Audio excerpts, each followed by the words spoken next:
Hello? My brother said, "You don't belong in our family."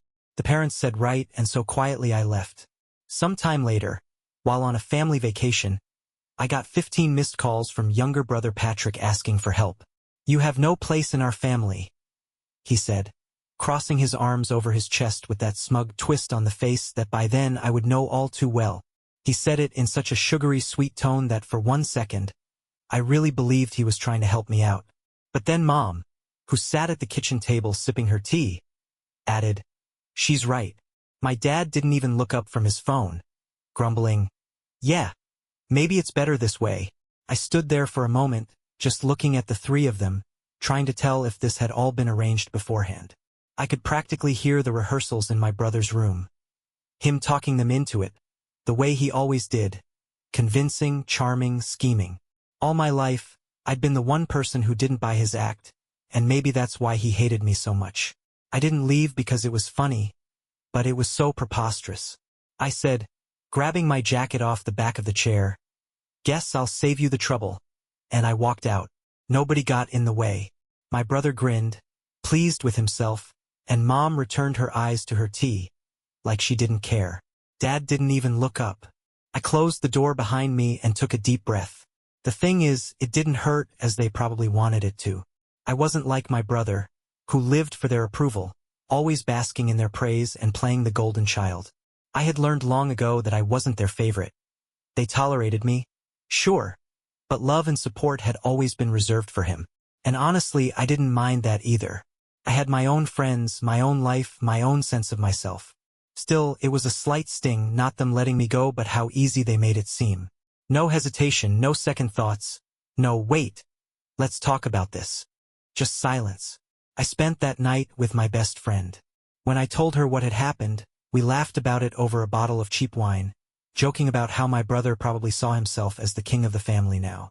"Honestly, it sounds like you're better off," my friend said, and she was right.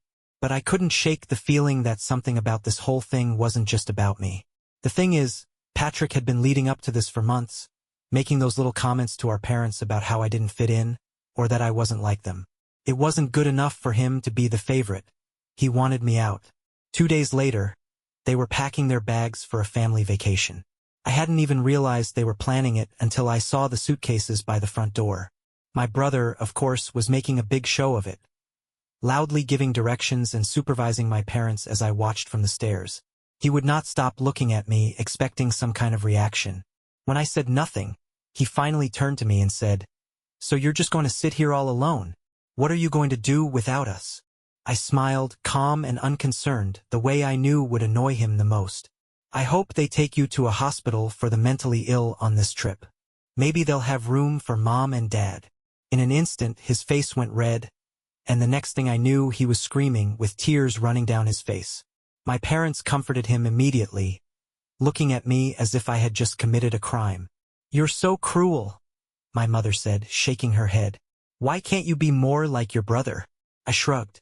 "Because I'd rather be sane." When they left, I felt nothing but relief.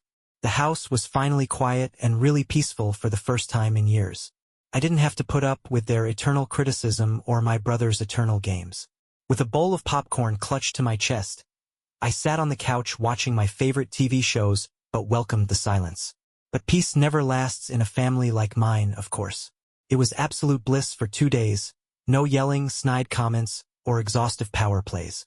I stayed in the house like my personal retreat, playing my favorite music, dancing in the kitchen, and catching up on all the things I couldn't enjoy when they were around. Then the calls started. The first one came at 10 a.m. I was making pancakes. My phone was on the counter, buzzing every so often. It was my brother Patrick. I simply rolled my eyes and silenced it. Whatever kind of drama he had gotten himself into, I just didn't want to hear. The second came 5 minutes later, and then the third. By the time I was finished eating, 7 calls. I stared at my ringing phone, weighing the pros and cons of blocking his number. Yet a part of me was curious. What could be so urgent that he couldn't just text? The 8th call was when I answered it, mainly to tell him to leave me alone.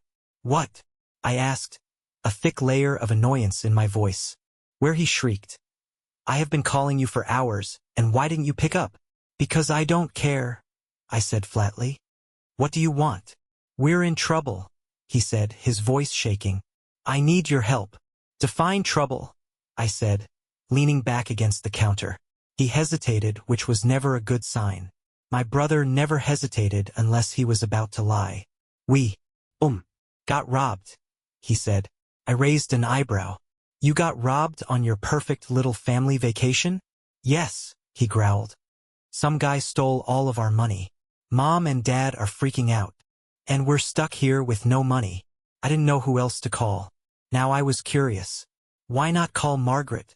I asked, referring to his wife. His silence told me all I needed to know.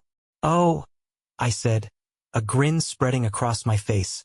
You didn't tell him, did you? What happened? Did the guy steal more than your money? Shut up, he hissed. This isn't funny. I laughed. Oh, it's hilarious. Let me guess. You went somewhere you shouldn't have and now you're too embarrassed to admit it. Am I close? There was silence again, and then he said, Are you going to help us or not? I thought about it for a moment. On the one hand, this was exactly the kind of mess he deserved. On the other hand, there was something deeply satisfying about watching him squirm. Let me think about it, I said. Meanwhile, perhaps you can ask one of those locals that you like to hang around with to help. I'm sure they will be more than pleased to help. Oh, wait! He started yelling at me. And before I heard the rest, I hung up. My phone, for the next couple of hours, had been ringing with his and my parents' calls and texts. Please, we need your help. Send money before the end of the day. There were all variations on this message. I had 15 missed calls and a voicemail from my mother, where she tried to guilt me by saying, I thought you were better than this. We're your family. I couldn't stop laughing. Family? I muttered to myself. Didn't you just tell me I have no place in this family? I texted a simple reply to my brother. Sorry, but I'm just a roommate. Remember? Then I turned my phone off. 2 days into the endless calls, I woke up to one text from my brother. It wasn't a wall of emojis or some kind of threat, which is what I'd been bracing myself for. It was just, we're coming home. Thanks for nothing. I gazed at it for a moment, then shrugged and went about my day. Whatever mess they had gotten themselves into, it wasn't my problem. I didn't owe them anything, especially after what they had said to me. It wasn't until later that they finally returned, and before I could see them, I could hear them, the car doors slamming shut, my mom yelling loud as ever about luggage, and my dad murmuring something under his breath. Of course, my brother made the most dramatic entrance. He stamped into the house, red-faced and furious, his wife Margaret scurrying behind him as she struggled with suitcases. Margaret nodded in that little acknowledgement of mine as she passed me down the hall, the same way she always did. Of the few people in this family that I respect, she's one of them. Maybe that's because she seems to see through my brother's nonsense, or maybe it's because deep down, she knows I'm the sane one. Once they were inside, my brother turned to me, his face a mask of rage.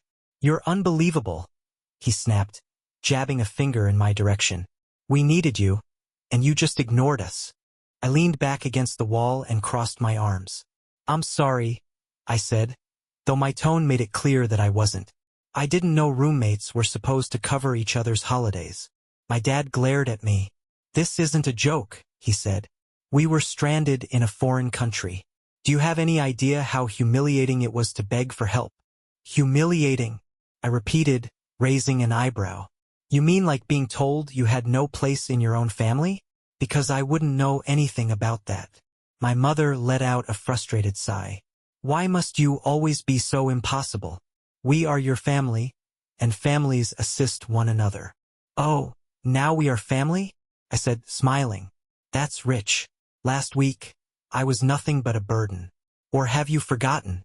My brother ceased pacing up and down like a caged animal, then exploded. You're such a child. Do you know how much stress you've caused us? Do you even care? I stared directly at him. No, I don't. And you know why? Because you don't care about me, you never have.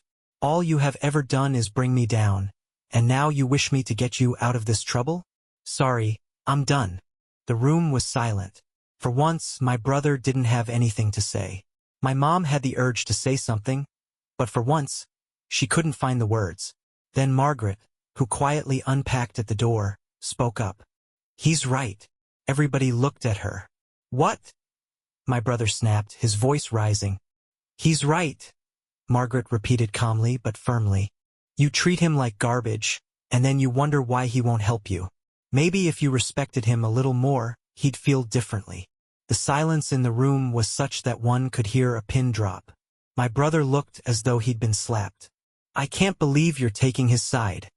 I'm not taking sides, Margaret said. I'm just saying you can't treat people like they're nothing and then expect them to come running when you're in trouble. For the first time in years, I felt like someone had finally seen me. But of course, the moment didn't last. My dad, ever the peacemaker, intervened. Look, we've all been through a lot this week, he said.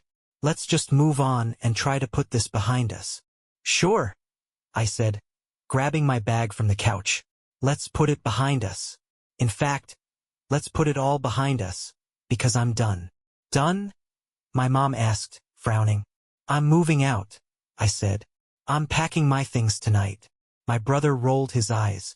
Oh, please, you've said that before. This time I mean it, I said. And I'm not coming back. I went upstairs before they could say anything else, leaving them in stunned silence. That night, I packed my bags and called my grandmother, the only sane person in our family as far as I had ever known. When I told her what had happened, she didn't seem surprised. Come stay with me, she said. You don't need him. And just like that, I was free. Next morning, I didn't even say goodbye and left the house. My grandmother stayed an hour away, and I couldn't wait to get there. She lived in this cozy little cottage on the edge of a small town. Mitchellston, the kind of place where neighbors bring over pies for no reason, and everyone knows your name. When I got there, she greeted me with a warm hug and a plate of cookies, as she always did. You're better off without him, she said, patting my hand. Stay as long as you need to. I thought that was it, finally, free from my family's chaos, and I could finally breathe. But of course, it wasn't that simple.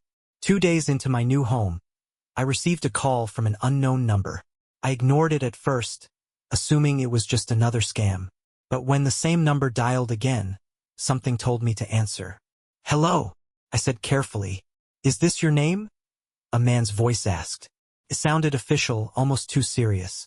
Yes. Who's asking? This is Detective Perkins with the county police, he said. We're investigating a report that involves your family. My stomach dropped. What kind of report? Your brother has filed a complaint against you, he said in a neutral voice. He says that you threatened his safety before he left on vacation. I'm going to ask you a few questions. I had, for 1 second, thought he was kidding. Threats, I said, laughing out loud. You got to be kidding me. That's a lie. I understand this is quite a shock, he said, his voice measured. But we must take each complaint seriously. Can you make your way to the station tomorrow morning? I just hung up and didn't answer, my head reeling with thoughts. New low for my brother to actually file a report against me? Was he looking to have me arrested? I told my grandmother the story, to which she shook her head. That boy has no shame, she said. But don't worry, he doesn't have a leg to stand on. Let's go fix this. The next day, we went to the police station. Detective Perkins was nothing like what I had anticipated. He was young, sharp-eyed, inordinately kind. He asked me a few questions until it was painfully obvious that my brother's story simply wouldn't fly. He said you threatened to hurt him, he explained.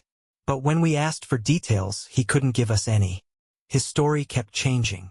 Of course, I said. He's lying. He nodded. That's what it looks like. Frankly, it looks like a personal vendetta. We're dropping the case, but I wanted to warn you. People like this don't give up easily. You might want to keep your distance. I thanked him and left, feeling a strange mixture of relief and anger. My brother had always been manipulative, but this was the next level. When I reached my grandmother's house, she handed me a letter. This came for you while you were away, she said. It was from Margaret, my brother's wife. I opened it, confused. Inside was a single sheet of paper with a handwritten note. I need to talk to you. It's important. Call me. I stared at the note, my heart pounding. Why would Margaret reach out to me? What could be so important? I called him despite my better judgment. Thank God, he said when she picked up. I didn't know if you'd even read the letter. What's going on? I asked suspiciously. It's your brother, he said, his voice tense. He's hiding something. Something big. I don't know who else to turn to. What do you mean he's hiding something?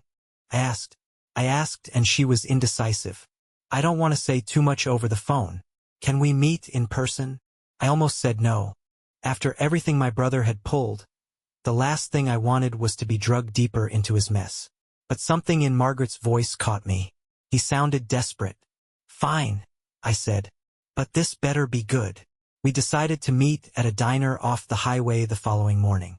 When I came in, she was already inside, looking much more anxious than I had ever seen her. She waved for me to sit, and as soon as I did, she leaned into me and spoke in a very low tone.